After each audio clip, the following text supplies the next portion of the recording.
Oke, sebelum video dilanjut, jangan lupa untuk komen, like, dan share. Film ini menceritakan perjuangan seorang laki-laki bernama Dae-Bak Sing yang harus merantau bersama anak istrinya ke kota dengan harapan mendapat kehidupan yang lebih baik. Namun harapan tak sesuai kenyataan. Kejamnya kehidupan kota membuat mereka harus menghadapi masalah yang datang silih berganti. Sanggupkah mereka bertahan demi mendapatkan kehidupan yang lebih baik? Di awal film diperlihatkan seorang pria yang sedang mengantar anaknya ke sekolah. Pria itu bernama Dae-Bak Sing. Setelah mengantar anaknya, Dae-Bak mengayuh sepedanya ke pasar untuk membuka toko. Dae-Bak adalah seorang mantan tentara yang beralih profesi menjadi pedagang kain. Namun, akhir-akhir ini tokonya sepi pembeli. Meski kondisi ekonomi yang tak stabil, anak dan istrinya tak mempermasalahkannya. Hal ini terlihat ketika anaknya yang bernama Machi pulang sekolah. Mereka nampak bahagia dan bercanda bersama. Keesokan harinya, seorang rentenir datang ke toko Dae-Bak dan menagih uang pinjaman. Diketahui jika Dae-Bak telah menunggak angsuran selama 6 bulan dan Dae-Bak memohon untuk diberikan waktu sebulan lagi. Pihak rentenir pun tidak mau menerima alasan apapun. Mereka juga menyita toko sekaligus seluruh barang dagangan milik Dae-Bak. Saat di rumah, Dae-Bak dan istrinya yang bernama Rahi hanya bisa termenung dengan kejadian siang tadi. Mereka kemudian berdiskusi tentang langkah selanjutnya demi menyambung hidup. Dae-Bak berencana pergi ke kota Mumbai. Namun Rahi berkata, mungkin Dae-Bak tidak akan mendapat pekerjaan di sana. Kemudian Rahi memberi saran agar Dae-Bak masuk ke militer sekali lagi. Namun Dae-Bak hanya diam saja yang menandakan enggan masuk ke militer lagi. Dae-Bak lalu berkata jika di Mumbai dia punya seorang kenalan bernama Omkar. Awalnya Rahi tak setuju dengan rencana Dae-Bak. Namun Dae-Bak meyakinkan Rahi dengan mengatakan bahwa Tuhan selalu bersama mereka. Keesokan harinya, Dae-Bak yang sudah membulatkan tekad pun membawa Rahi serta anaknya.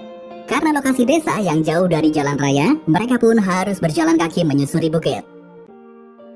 Singkat cerita, tibalah mereka di kota Mumbai. Hal pertama yang Dae-Bak lakukan adalah menelpon temannya yang bernama Omkar. Namun, nomor telepon Omkar ternyata tidak dapat dihubungi. Akhirnya, mereka mendatangi daerah Omkar tinggal. Namun, orang-orang di sana tidak tahu Omkar yang berprofesi sebagai seorang supir. Dae-Bak tetap berusaha menanyakan ke sana kemari. Sampai akhirnya, Dae-Bak bertanya kepada seorang pria bernama Gautam.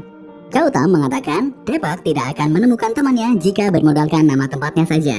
Ia lalu memberi saran agar Dae-Bak mencari tempat tinggal sementara. Tak tanggung-tanggung, Gautam bahkan mau membantu Dae-Bak mencarikan penyewaan tempat tinggal yang murah. Dae-Bak yang ditemani Gautam kemudian bertemu dengan pria tua yang mengaku sebagai pemilik sewa. Awalnya, Dae-Bak berkata jika ia tidak memiliki cukup uang untuk menyewa tempat tinggal. Lalu Gautam mencoba membujuk si pria tua agar menerima tawaran darinya. Pria tua itu pun akhirnya mau menerima tawaran dari Gautam. Dengan syarat, Dae-Bak harus membayar sisanya setelah ia memiliki pekerjaan. Gautam mengatakan kepada Dae-Bak untuk menemuinya 15 menit lagi di bawah. Dae-Bak dan anak istrinya terlihat bahagia dengan tempat tinggal barunya. Mereka tak perlu khawatir lagi jika tak menemukan di mana Omkar berada. Kemudian Dae-Bak pergi menemui Gautam. Sementara Rahi mulai membersihkan rumah. Tak lama kemudian datang 2 orang pria yang akan mengecat rumah itu. Salah seorang pria menyuruh Rahi untuk pulang dan datang 2 hari lagi setelah mereka menyelesaikan pengecatan. Pria itu mengira jika Rahi adalah tukang bersih-bersih. Rahi pun menjelaskan bahwa ia dan suaminya telah menyewa rumah itu. Ia lalu menelpon seseorang yang ternyata pemilik sewa yang sebenarnya serta menanyakan apakah rumah ini telah disewakan kepada Dae-Bak. Namun si pemilik sewa menyangkal pertanyaan tersebut. Si pria tukang cat akhirnya memaksa Rahi dan anaknya untuk keluar. Ternyata 2 orang yang Dae-Bak temui siang tadi adalah komplotan penipu. Ia pun harus menerima kenyataan jika uangnya telah raib entah kemana. Akhirnya Dae-Bak melapor kejadian itu ke kantor polisi. Namun ia merasa laporannya tidak ditanggapi serius. Terlebih si polisi malah asik bermain game di handphonenya. Di sela menemani Dae-Bak membuat laporan polisi, seorang wanita penghibur bernama Sona berkenalan dengan Rahi. Selanjutnya, Dae-Bak serta anak istrinya berjalan tanpa arah menyusuri keramaian kota. Mereka bahkan harus tidur bersebelahan dengan tumpukan sampah. Hari berikutnya saat Sona turun dari taksi, ia melihat Dae-Bak dan anak istrinya yang sedang duduk di pinggir jalan. Sona pun bertanya apa yang sedang mereka lakukan di situ. Rahi kemudian menjawab jika mereka tak punya tempat tinggal. Mereka juga sedang menunggu berharap bertemu dengan seseorang dari desa mereka. Singkat cerita, Sona membawa mereka ke rumahnya. Kemudian Sona menanyakan apa yang akan mereka lakukan ke depannya. Rahi pun memohon kepada Sona agar diberi bantuan. Mereka tak tahu harus meminta bantuan ke siapa lagi selain Sona. Karena merasa kasihan, akhirnya Sona membawa mereka ke sebuah gedung apartemen yang sedang dalam proses pembangunan. Di sana mereka bisa menyewa tempat tinggal dengan harga yang sangat murah. Benar saja, biaya sewa di sana hanya sekitar 100 rupiah selama 2 minggu. Fasilitas yang mereka dapatkan pun sangat minim. Pemilik sewa juga mengingatkan untuk menjaga anak mereka. Kini setidaknya mereka punya tempat berteduh serta tidur. Depak kemudian berkeliling kota mencari pekerjaan demi menyambung hidup. Namun hingga malam ia tidak mendapatkan satupun pekerjaan. Dengan terpaksa Depak dan anak istrinya harus tidur sambil menahan rasa lapar. Keesokan harinya Depak mendapat pekerjaan sebagai buruh. Ia harus bekerja mengangkat karung bersama para pekerja yang lain. Kondisi tempat yang berdebu tak membuatnya patah semangat. Malam harinya setelah seharian bekerja, Depak pulang membawa beberapa roti. Mereka lalu memakan roti itu bersama. Depak juga mengalami gangguan kesehatan akibat banyak menghirup debu. Esok harinya Rahi menemui Sona di rumahnya. Ia mengutarakan niatnya yang ingin bekerja. Sona pun hanya bisa menawarkan pekerjaan di bar seperti yang dilakoninya. Scene berganti, terlihat Rahi memasuki bar tempat di mana Sona bekerja. Dia lalu menemui pemilik bar yang bernama Jayes. Rahi kemudian mengutarakan niatnya untuk bekerja di bar milik Jayes. Jayes selalu mengetes Rahi dengan menyuruhnya menari. Awalnya Rahi bingung karena Sona berkata jika ia hanya perlu menyuguhkan makanan. Namun karena Rahi sangat membutuhkan pekerjaan ini, akhirnya ia memberanikan untuk menari.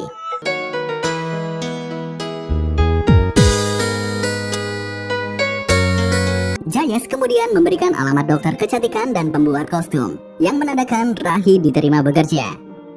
Malam harinya saat di rumah, Rahi terlihat memikirkan bagaimana cara memberitahu Depak bahwa ia diterima bekerja di bar. Tak lama kemudian Depak pulang, namun Rahi sudah tertidur, meski sebenarnya ia hanya pura-pura tidur.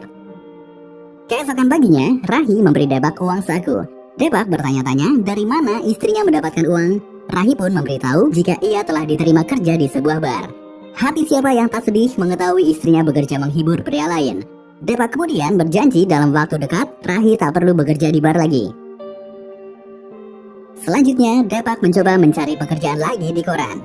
Ia menemukan lowongan pekerjaan dari perusahaan swasta bernama ASB, Active Security Bureau. Depak kemudian mendatangi lokasi perusahaan tersebut.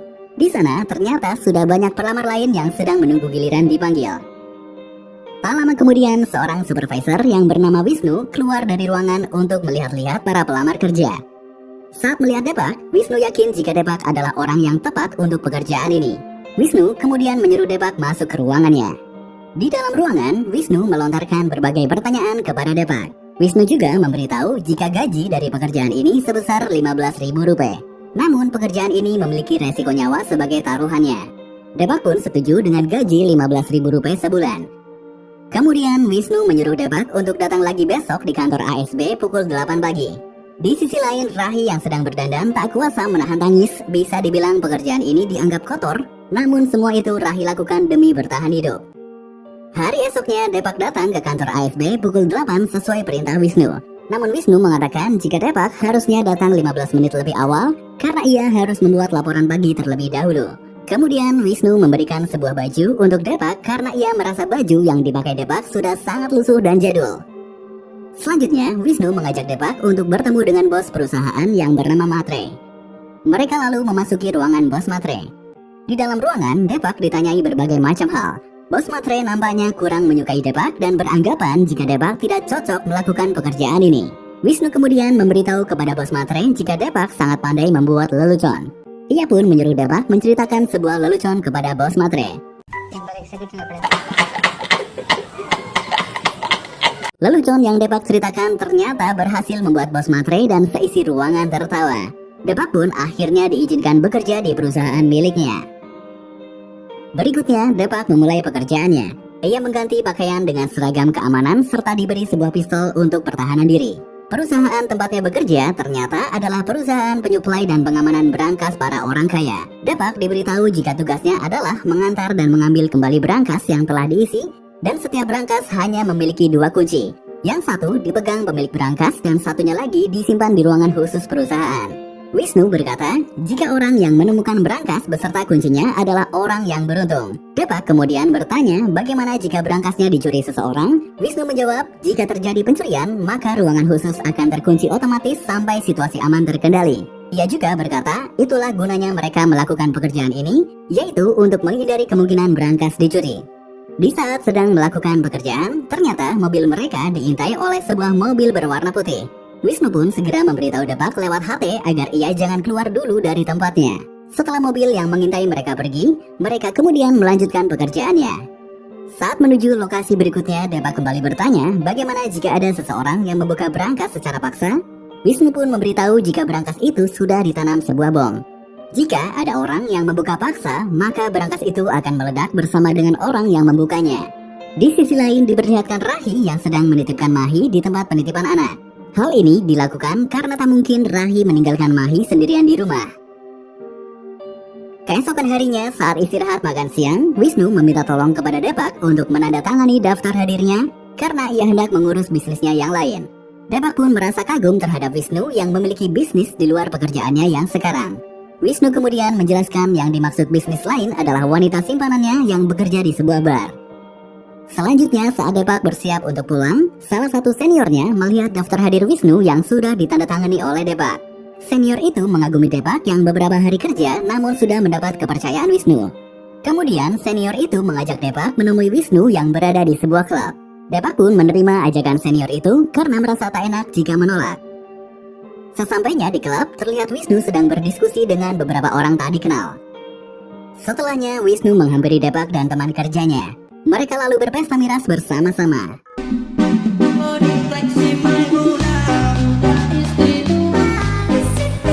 Lama kemudian, para wanita penghibur pun datang sambil menari-nari menghampiri mereka bertiga.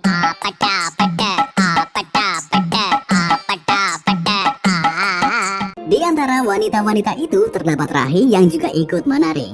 Depak hanya bisa memandangi istrinya yang menari-nari di hadapan para pria hidung belang tanpa bisa berbuat apa-apa. Malamnya saat pulang ke rumah, Depak yang mabuk membangunkan Rahi yang sudah tertidur. Depak menyuruh Rahi untuk menari seperti yang ia lakukan di bar tadi. Depak bahkan mengaburkan sejumlah uang di hadapan istrinya. Rahi yang emosi kemudian menampar Depak. Rahi berkata jika ia melakukan semua ini karena tuntutan pekerjaan. Ia juga menyalahkan Depak yang pernah berkata jika semuanya akan baik-baik saja di kota. Tersadar dengan perkataan istrinya, Depak pun menangis dan meminta maaf. Ia merasa telah gagal sebagai suami. Esok harinya saat Depak dan Wisnu sedang bekerja, mereka diikuti oleh sebuah mobil berwarna hitam. Wisnu kemudian menyuruh Depak untuk mengambil rute lain agar lolos dari kejaran mobil itu. Dan mereka akhirnya berhasil mengelabui mobil hitam tadi. Setelah selesai bekerja, Wisnu mengajak Depak untuk makan malam di rumahnya. Wisnu juga ingin mengenalkan Depak kepada istrinya. Tentu saja Depak tak bisa menolak ajakan itu dan mereka akhirnya makan malam bersama di rumah Wisnu. Setelah makan malam, Depak dan Wisnu sedikit berbincang di beranda rumah. Keesokan harinya, Depak dan Wisnu mendatangi seorang klien yang merupakan gembong narkoba. Saat mereka hendak pergi, klien itu memanggil mereka berdua untuk kembali. Klien itu mengerjai mereka berdua dengan cara menyuruh mereka membuka seragam yang sedang dikenakan. Karena kejadian tadi, Wisnu merasa sangat marah.